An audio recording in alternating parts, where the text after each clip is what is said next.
I didn't get where I am today without knowing a slight wobble when I enter one. I really got into television first off by writing jokes and sending them into TV shows about the two Ronnies, Not the 9 o'clock news, and shows none of you will remember because you're too young. I started as a development researcher. The first thing I ever shot as a movie was someone with a large syringe and a cow.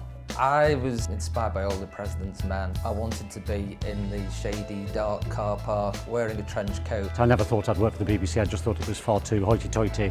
This is the BBC television service. I wanted to be a record producer. Great album covers that I was interested in were made by people called graphic designers. Neville Brody was my god. Whenever I delivered the mail to different bits of the business, I would sort of linger around and talk to people. I got a job reporting on a local football show. I just wanted experience working in the media, so whether it was local newspapers, hospital radio. I grew up without a television. At the final interview I was asked what is the name of Minnie Caldwell's cat in Coronation Street, and I happened to know it was called Bobby. Valerie Singleton was my role model. I rang up the series producer and I said, you've got to give me a job, I'll come make tea, I'll do anything you want. Acted for 3 years and I was terrible at it. You're not on long, make your mark. Family has absolutely no background in media production. My dad made lino. Mend that hole in the lino. I sort of fell into a career in the media. Some people seem to emerge from the womb wanting to be a news presenter. I wasn't one of those. Mark Sharman phoned me up and said, would I like to do their late night bulletin after news at 10? And you know, amazingly, when I look back at it, I remember thinking, it's ever so late. My BBC traineeship took me into radio initially, then news and current affairs. When you have a shrinking economy, more people end up out of work. There's every opportunity, no matter what the economic situation, for good people to excel. The toughest times have produced the best TV. Gives a job.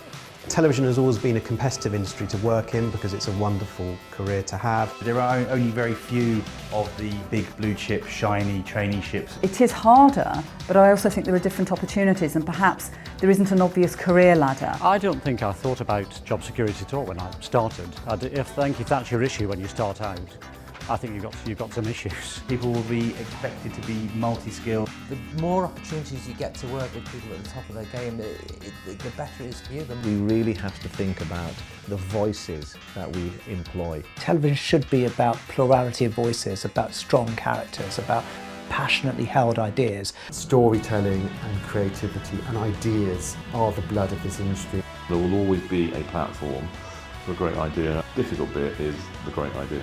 People who can spot the unique, who are excited by a range of different ideas. Have your portfolio of material to prove that you really do care about this industry, because if you don't, somebody else will. People come into the business need to build up a very big set of skills. If you haven't got that set, you're going to find it very tough. Find those opportunities. They're not going to land on your lap, you have to find them. Have an opinion on everything, but don't be too forceful about it because you'll probably be wrong. Don't rush, really spend some time developing your skills and your craft. Work out who you want to work for, pester them without annoying them. A fine line. Got to know what you're talking about when you go and meet the people who are already doing it. It's maybe not a very nice word, but network. It's the willingness to go and knock on doors and make things happen, to find stories. Love television, fight for it, want it. It needs champions. There's a lot of people in the industry who come in and vaguely think they want to work in television. Deep knowledge of television is invaluable, and I think you're very exposed if you don't have it. So many people that I interview and you ask them, tell me about the shows you love, and they say, I don't watch that much television. When I'm interviewing people, they will talk about watching popular programmes as if it's some kind of guilty pleasure. Take it really seriously, but don't take yourself too seriously. Don't be frightened to go off and do something that's just a bit different. You've got to live your life adventurously. Take the path that's going to give your talents the best opportunity. The very best way to get on is do great work. Keeping those people who are young, who are engaged, who can think a little bit differently than dinosaurs like me, well, that's the future, and we all have to recognise that.